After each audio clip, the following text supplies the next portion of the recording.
मित्रों नमस्कार, मैं एस्ट्रोलॉजर अनिल शर्मा आपका स्वागत करता हूं अपने चैनल एस्ट्रो कर्मा में।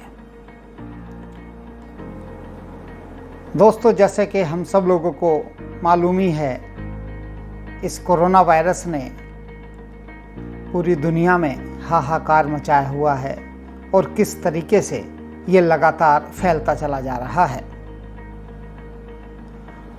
और इस कोरोना वायरस के बारे में, कोविड-19 के बारे में डॉक्टर्स, वैज्ञानिक, विशेषज्ञ सभी ने समाचार माध्यमों के द्वारा, समाचार पत्रों के द्वारा लगातार ये आशंका व्यक्त की है कि भारत में ये बीमारी बहुत बड़े विकराल रूप में फैलेगी और इससे लाखों ही नहीं करोड़ों लोग भी इससे इफ़ेक्टिव होंगे, प्रभावित होंगे। तो मैंने पहले अपने वीडियो में बताया था, इसके बारे में जो ज्योतिषीय विश्लेषण प्रस्तुत किया था उसमें बताया था कि कोरोना वायरस का भारत में इतना विकराल रूप नहीं होगा, धीरे धीरे ये बीमारी कंट्रोल में आ जाएगी। लेकिन जब इन सब लोगों की बातें सुनते हैं तो एक थोड़ी चिंता होना स्वाभाविक हो जाती है, क्योंकि हम जो कुछ भी अपने ज्योतिषीय विश्लेषण के द्वारा बताते हैं वो ज्योतिष सूत्रों के आधार पर बताते हैं और किसी भी कैलकुलेशन में कोई भी मिस्टेक, गलती होने की संभावना लगातार बनी रहती है। तो मुझे भी थोड़ी शंका हुई कि कहीं कुछ गलत कैलकुलेशन तो नहीं हो गई, कहीं भारत में ये बीमारी इतनी विकराल स्थिति में तो नहीं आ जाएगी। तो इन सब चीज़ों को देखते हुए मैंने फिर दोबारा से सारी चीज़ों को देखते हुए भारत की कुंडली, कोरोना कब ये बीमारी शुरू हुई, हमारे प्रधानमंत्री की कुंडली, गोचरीय व्यवस्था, आगे आने वाले जो सूर्य ग्रहण हैं और जो ग्रहों की वक्रीय स्थिति है, सारी चीज़ों पर विस्तार से ध्यान देने के बाद फिर मैंने इसका एक निष्कर्ष निकाला जो मैं आप लोगों के सामने प्रस्तुत करता हूँ। और मैं अपनी इस पुरानी बात पे बिल्कुल टिका हुआ हूँ कि कोरोना वायरस भारत में इतनी विकराल स्थिति में नहीं आएगा कि भारत में हाहाकार मच जाए। भारत इस बीमारी को पूरे विश्व के मुकाबले में काफ़ी हद तक कंट्रोल कर लेगा। हम इस बीमारी को काफ़ी हद तक कंट्रोल कर लेंगे। ये बीमारी फैलेगी निश्चित रूप से अभी, और इसके संक्रमितों की संख्या बढ़ेगी, लेकिन ये ऐसे नहीं होगी कि ये करोड़ों में पहुंच जाए या इसका बहुत ही व्यापक स्तर हो जाए।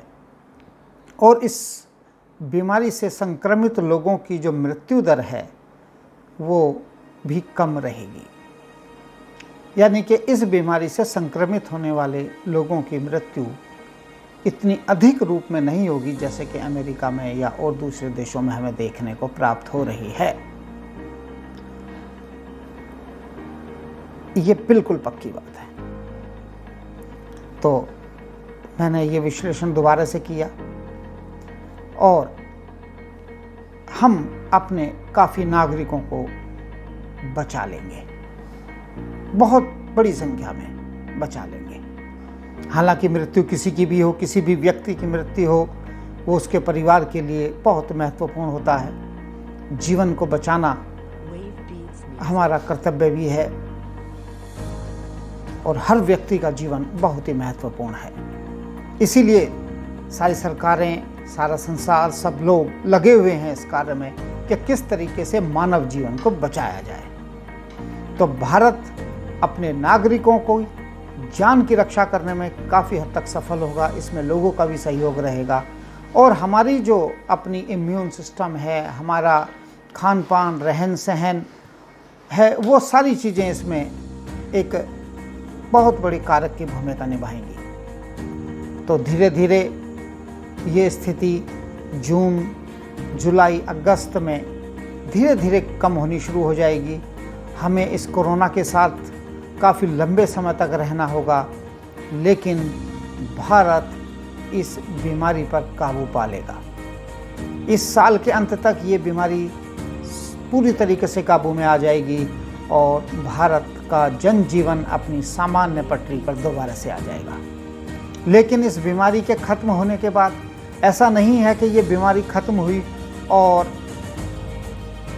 सब कुछ ठीक हो जाएगा, बल्कि मानव जीवन को अनेक परीक्षाओं से, अनेक संघर्षों से गुजरना पड़ेगा। धीरे धीरे और कुछ नई आपदाएं इस 2020 में आने वाली हैं। अभी मानव जीवन का पीछा इन चीज़ों से नहीं छूटने वाला 2020 में। प्रकृति अभी हमारी परीक्षाएं लेगी, ईश्वर परीक्षाएं लेगा। तो उन सब के बारे में मैं एक अलग से वीडियो बनाऊंगा, जिसमें विस्तार से बताऊंगा कि अभी और क्या क्या संघर्ष मानव जीवन को या भारत को और विश्व को अभी 2020 में देखने पड़ेंगे। कौन कौन सी आपदाओं का भी हमें सामना करना शेष है।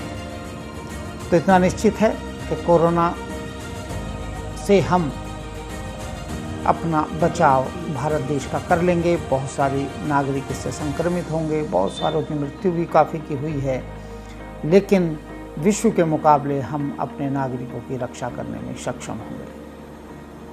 तो दोस्तों, बस आज इतना ही। और अगर आपको मेरी ये वीडियो अच्छी लगी हो तो इसे शेयर और लाइक कीजिए, वो तो आप करेंगे ही, लेकिन आप कमेंट करके कृपया मुझे ज़रूर बताइएगा कि क्या मेरे ज्योतिष विश्लेषण आपको पसंद आते हैं। अगर आते हैं तो इससे मेरा उत्साहवर्धन होगा, और अगर कोई कमी भी है तो कृपया वो भी बताइएगा, ताकि मैं उसे दूर कर सकूं और उसके फिर मैं अपना पूरी और अच्छी तरीके से आप लोगों के सामने ज्योतिष विश्लेषण प्रस्तुत कर सकूं। तो दोस्तों, आज इतना ही। बहुत जल्दी एक नई वीडियो के साथ फिर मिलूँगा। धन्यवाद, नमस्कार।